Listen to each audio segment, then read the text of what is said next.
ಮತ್ತು ಇದಲ್ಲದೆ ನಾನು ವಿಧಾನಸಭೆಯಲ್ಲಿ ಒಂದು ಸ್ಟೇಟ್ಮೆಂಟು ಮಾಡಿದ್ದೀನಿ. ಆ ಸ್ಟೇಟ್ಮೆಂಟ್ಗೂ ಕೂಡ ಬದ್ಧ ಇದ್ದೇನೆ.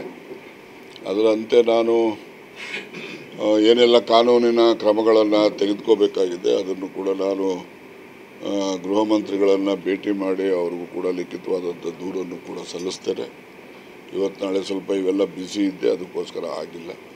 ನಾಳೆ ನಾಡಿದ್ದು ಆಚೆ ನಾಡಿದ್ದು ಕೂಡ ನಾನು ಪ್ರವಾಸ ನಾಳೆ ಕೋಲಾರಕ್ಕೆ ಹೋಗ್ತೀನಿ, ನಾಡಿದ್ದು ಬೆಳಿಗ್ಗೆ ತಿಪ್ಟೂರ್ಗೆ ಹೋಗ್ತೀನಿ, ಆಚೆ ನಾಡಿದ್ದು ತುರುವೇಕೆರೆಗೆ ಹೋಗ್ತೀನಿ.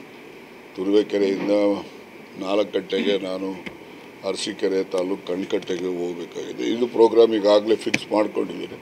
ಇದಾದಮೇಲೆ ಅವ್ರಿಗೆ ಭೇಟಿ ಮಾಡಿ ಕಾನೂನಿನಂತೆ ಕ್ರಮ ತಗೊಳ್ಳೋದು. ನಾಳೆ ಭೇಟಿಯಾಗಲ್ಲ, ನಾಳೆ ಕೋಲಾರಕ್ಕೆ ಹೋಗ್ತೀನಿ. ನಾನು ಬೆಳಗ್ಗೆ ಅರ್ಲಿ ಮಾರ್ನಿಂಗ್ ಕೋಲಾರಕ್ಕೆ ಹೋಗ್ತೀನಿ. ಸಿ ಎಂ ಭೇಟಿ ಆಗ್ತೀನಿ. ಯಾರು ಹೇಳಿದ್ರು ನಿಮಗೆ? ಅವ್ರು ಭೇಟಿ ಮಾಡಿ ರಾಜೇಂದ್ರ. ಕಂಗ್ರ್ಯಾಚುಲೇಷನ್ಸ್. ಯಾರು ಹುಡುಗ? ಮದುವೆ ಅಲ್ಲ, ಬಿಸ್ನೆಸ್ ಸ್ಟಾರ್ಟ್ ಮಾಡ್ತಾ ಇದ್ದೀನಿ. ಹೌದಾ? ಹೇಗೆ? ಬಾಸ್ ವಾಲಾ.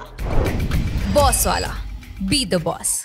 ಅವರು ಒಬ್ಬರು ಕರ್ನಾಟಕ ಲೆಜಿಸ್ಲೇಚರ್ನ ಸದಸ್ಯರು, ಅವರು ಭೇಟಿ ಮಾಡಬಹುದು. ನಾನು ಭೇಟಿ ಮಾಡ್ತಕ್ಕಂಥದ್ದಕ್ಕೆ ನಾನು ಈಗಾಗಲೇ ಅಲ್ಲಿ ಒಂದು ಕೋಲಾರದಲ್ಲಿ ಜ್ಯೋತಿ ರೈಟ್ ಸೊಸೈಟಿ ಅಂತೇಳಿ ಒಂದು ಈ ಗಾಣಿಗ ಸಮುದಾಯದವ್ರದ್ದು ಒಂದು ಸಂಸ್ಥೆ ಇದೆ.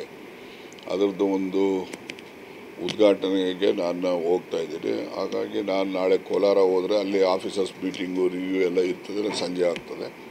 ಮತ್ತು ನೆಕ್ಸ್ಟ್ ಡೇ ಮಾರ್ನಿಂಗ್ ನಾನು ತಿಪ್ಟೂರಿಗೆ 10 ಗಂಟೆಗೆಲ್ಲ ಹೋಗಬೇಕಾಗಿದೆ. ಸಮಯದ ಅಭಾವ ಇರ್ತಕ್ಕಂಥ ಇದರಿಂದ ನಾನು ಬೆಂಗಳೂರಿಗೆ ಹೋಗಲ್ಲ 3-4 ದಿವಸ. ಈ ರೀತಿ ಕಾರ್ಯಕ್ರಮಗಳಿದೆ. ಆ ಕಾರ್ಯಕ್ರಮ ಎಲ್ಲ ಮುಗಿಸಿ ನಾನು ಸಿ ಎಮ್ ಅವ್ರನ್ನೇನು ಅವಶ್ಯಕತೆ ಬಿದ್ದರೆ ಅವ್ರನ್ನೂ ನೋಡ್ತೀನಿ, ಮತ್ತು ಹೋಮ್ ಮಿನಿಸ್ಟರ್ ಅಂತೂ ನೋಡ್ತೀನಿ. ಇದಿಷ್ಟು ನಮ್ಮ ಒಂದು ಹೇಳಿಕೆ.